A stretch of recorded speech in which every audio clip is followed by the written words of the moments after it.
Goods में next consumption goods और consumer goods both are same, ठीक है। मीन्स जो भी ह्यूमन वांट्स है, जो भी हमारी नीड्स है and we are utilising them, we are using them, these are consumer goods.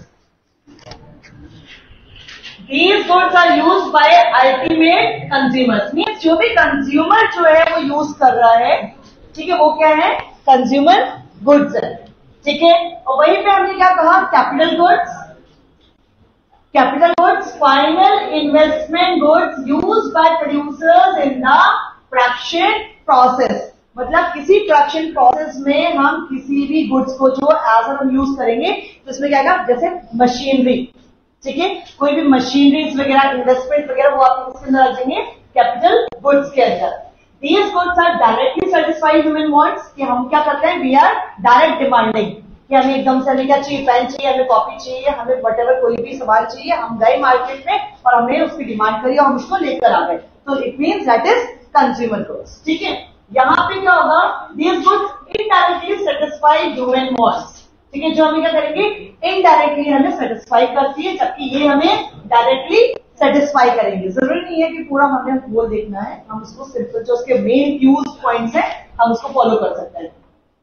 They are meant for final consumption, ठीक है, जबकि यहाँ पे मेंट फॉर फाइनल इन्वेस्टमेंट होगा। एक बार आपने उसे खरीद लिया है, एक लंबे टाइम के लिए आपके पास वो रनिंग में है, ठीक है। लाइक जैसे हमने क्या कहा, कैपिटल गुड्स आर ड्यूरेबल, क्योंकि यहाँ पे एग्जांपल क्या है आपका, प्लांट्स एंड मशीनरीज, ठीक है। कोई भी लंबे टाइम के जैसे रेफ्रिजरेटर्स, एसी, मतलब इस तरह की जो गुड्स है क्या होंगे, एक लंबे टाइम यूज होंगी, ठीक है। दीज गुड्स में भी यहाँ पे नेचर क्या होगा, कंजप्शन गुड्स का, may be durable and non durable. Already हम लोग इसको पढ़ चुके हैं, काइंड्स ऑफ गुड्स ना, कि ड्यूरेबल कौन सा होगा, नॉन ड्यूरेबल कौन सा होगा, सेमी ड्यूरेबल कौन सा होगा, ठीक है। ये सब हमारे जो है वो रीड कर चुके हैं हम इसको, ठीक है। अब बात करते हैं डेप्रिसिएशन की। डेप्रिसिएशन में अगर हम बात करें, डेप्रिसिएशन मीन्स हमने क्या कहा, टू रिड्यूस दी एसेट्स, ठीक है, किसी भी कारण से जो है आपका रिड्यूसमेंट एसेट्स हो रहा है, तो यहाँ पे क्या होता है, 3 टाइप्स का आपका डेप्रिसिएशन होता है, ठीक है। नंबर 1, इसमें हमने क्या कहा, normal wear and tear.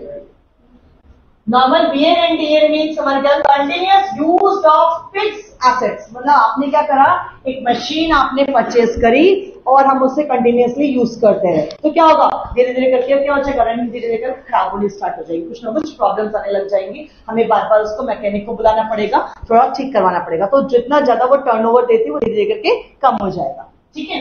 So continuous use of fixed assets in production process decreases their productivity, capacity and value. तो इसका मतलब वो क्या हो गया, वो आपका डेप्रिसिएशन हो गया है, ठीक है। नॉर्मल वियर एंड टियर जिसको हमने कहा, ठीक है।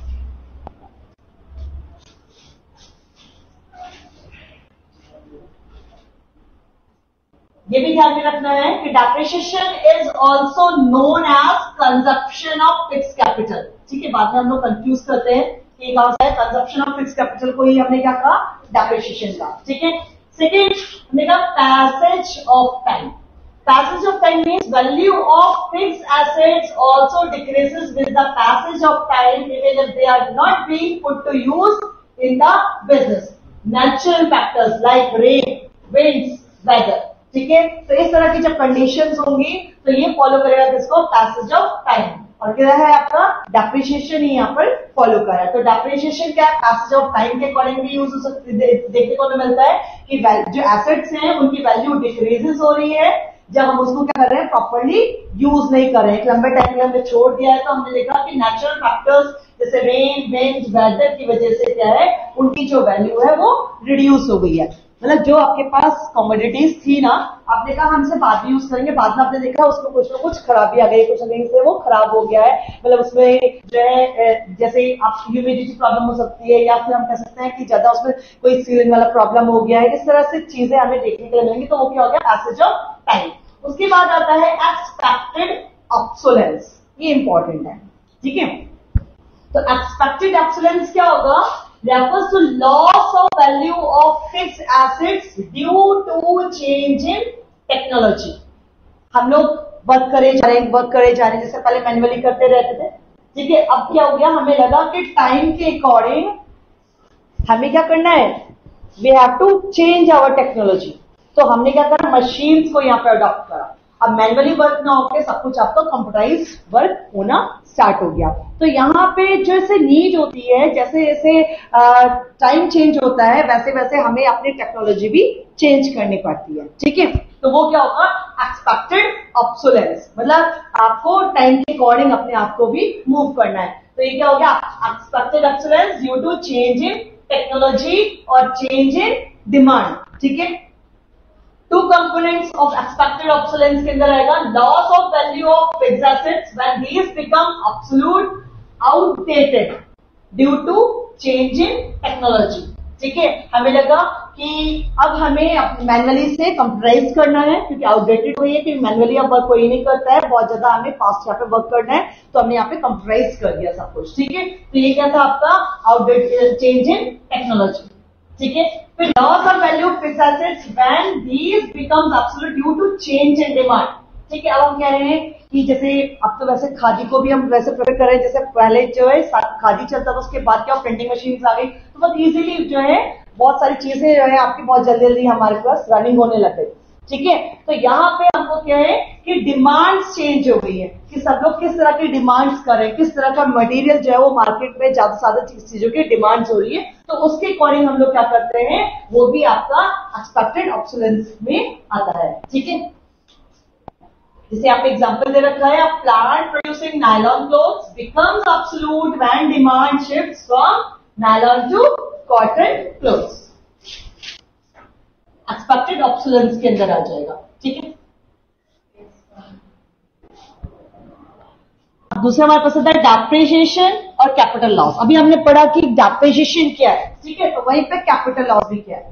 तो यहाँ पे आप लोगों को ध्यान रखना है कि दोनों में डिफरेंस है, both are not same. Depreciation की अगर बात करें, अभी हमने पढ़ा fall in the value of fixed assets. ठीक है, 3 टाइप्स का, normal, wear and tear, passage of time and expected obsolescence. जबकि यहीं पे कैपिटल लॉस की बात अगर हम करते हैं तो हमने क्या कहा, due to unforeseen obsolescence means natural calamities, earthquake आ गया, अचानक से कोविड आ गया। ठीक है, ये भी आपका जो है वो कैपिटल लॉस ही था। ठीक है, एक्सीडेंट्स, थेफ्ट्स, ठीक है, ये सब चीजें आएंगी कैपिटल लॉस के अंदर। ध्यान में रखना है, हमने यहाँ पे क्या कहा, एक्सपेक्टेड ऑब्सोलेंस, जबकि यहाँ पे बात कर रहे हैं ये आपके पास अनएक्सपेक्टेड ऑब्सोलेंस के अंदर आएगा। ठीक है, अनफॉरसीन ऑब्सोलेंस के अंदर आएगा। ठीक है, it does not stop the production process, means depreciation क्या करेगा, रिड्यूस द एसेट्स, ये नहीं कि पूरा टोटली खत्म कर देगा। ठीक है, वो क्या करेगा, बस एसेट्स को रिड्यूस करेगा। लेकिन यहाँ पे जब कैपिटल लॉस की बात करते हैं, it stops the production process. हमने कहा ना अर्थक्वेक आ गया, सब कुछ खत्म हो गया, सब बर्बाद हो गया है ना। ठीक है, तो वो क्या हो गया, that is capital loss. Provisions made for replacement, यहां पर हम लोग क्या कर सकते हैं, रिप्लेसमेंट हो सकती है assets as a result expected loss, जो भी हमारा नुकसान हुआ है। जबकि यहां पे no provision is made in case of capital loss.